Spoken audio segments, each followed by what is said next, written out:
ಹೇಳಿರೋದಕ್ಕೆ GPA ಚುನಾವಣೆಗೆ ಸಮರ್ಥರನ್ನ ಉಸ್ತುವಾರಿಯನ್ನಾಗಿ ಕಳಿಸಿದ್ದಾರೆ. ಅವರ ನೇತೃತ್ವದಲ್ಲಿ ನಾವು ಚುನಾವಣೆಯನ್ನ ಎದುರಿಸ್ತಾ ಇದ್ದೇವೆ. ಬೆಂಗಳೂರಿನಲ್ಲಿ ವಿಧಾನಸಭೆ ವಿಪಕ್ಷ ನಾಯಕ ಅಶೋಕ್ ಹೇಳಿಕೆಯನ್ನು ಕೊಟ್ಟಿದ್ದಾರೆ. ಇವಿಎಂ ಈಗ ಬೇಡ ಅಂತ ಹೇಳಿದ್ರೆ ಕಾಂಗ್ರೆಸ್ಗೆ ನಾಚಿಕೆ ಆಗಬೇಕು. ನಿರಂತರ ಸೋಲು ಕಾಣ್ತಾ ಇರುವಂತ ಕಾರಣ ಇವಿಎಂ ಬಗ್ಗೆ ಆರೋಪವನ್ನ ಮಾಡ್ತಾ ಇದ್ದಾರೆ.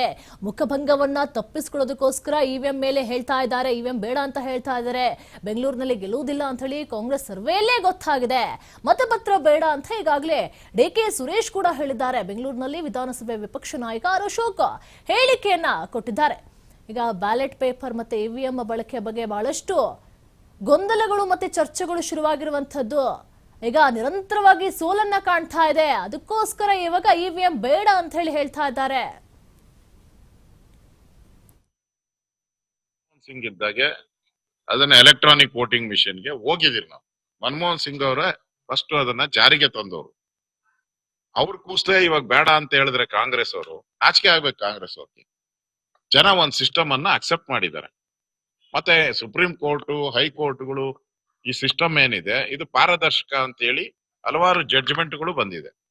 ಈ ಕಾಂಗ್ರೆಸ್ ಅವ್ರಿಗೆ ನಿರಂತರವಾಗಿ ಸೋಲು ಸೋಲು ಸೋಲು ಕಾಣ್ತಾ ಇರೋದ್ರಿಂದ ಎಲ್ಲೆಲ್ಲಿ ಸೋಲಾಗುತ್ತೆ ಅಲ್ಲಿ ಈಗ ಮಹಾರಾಷ್ಟ್ರದ ಚುನಾವಣೆ ಆಯ್ತು, ನಗರ ಪಾಲಿಕೆಗಳದು ಸೋಲಾಯ್ತು, ಅಲ್ಲಿ ಇವಿಎಂ ಸರಿ ಇಲ್ಲ.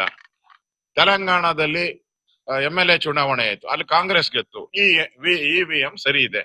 ಕರ್ನಾಟಕದಲ್ಲಿ ಚುನಾವಣೆ ಆಯ್ತು, ಕಾಂಗ್ರೆಸ್ ಗೆತ್ತು, ಇವಿಎಂ ಸರಿ ಇದೆ. ಇವ್ರಿಗೆ ಎಲ್ಲೆಲ್ಲಿ ಸೋಲ್ತತೋ ಆ ಮುಖಭಂಗವನ್ನ ತಪ್ಪಿಸ್ಕೊಳಕೋಸ್ಕರ ಇವಿಎಂ ಮೇಲೆ ಇಡ್ತಾರೆ. ಇಲ್ಲಿ ಬೆಂಗಳೂರಲ್ಲೂ ಅಷ್ಟೇ ಅವ್ರಿಗೆ ಸೋಲಾಗ್ತೈತೆ ಅಂತ ಈಗಾಗ್ಲೇ ಅವ್ರಿಗೆ ಗೊತ್ತಾಗ್ಬಿಟ್ಟಿದೆ. ಅವ್ರು ಮಾಡಿರೋ ಸರ್ವೆಯಲ್ಲಿ ಬೆಂಗಳೂರಲ್ಲಿ ನಾವು ಗೆಲ್ಲಲ್ಲ ಅಂತ ಗೊತ್ತಾಗಿದೆ. ಅದಕ್ಕೆ ಇವಾಗಿಂದಾನೆ ಪೀಠಿಕೆಯನ್ನ ಹಾಕ್ತಾ ಇದ್ದಾರೆ. ಇವಿಎಂ ಸರಿ ಇಲ್ಲ, ಬ್ಯಾಲೆಟ್ ಪೇಪರ್ ಅಂತ ಹೇಳಿ ಡಿಕೆ ಸುರೇಶ್ ಅವರು ಹೇಳಿದಾರಲ್ಲ. ಈಗಾಗಲೇ ಜನ ಅಕ್ಸೆಪ್ಟ್ ಮಾಡಿದ್ದಾರೆ ಇವಿಎಂ ಅಲ್ಲಿ.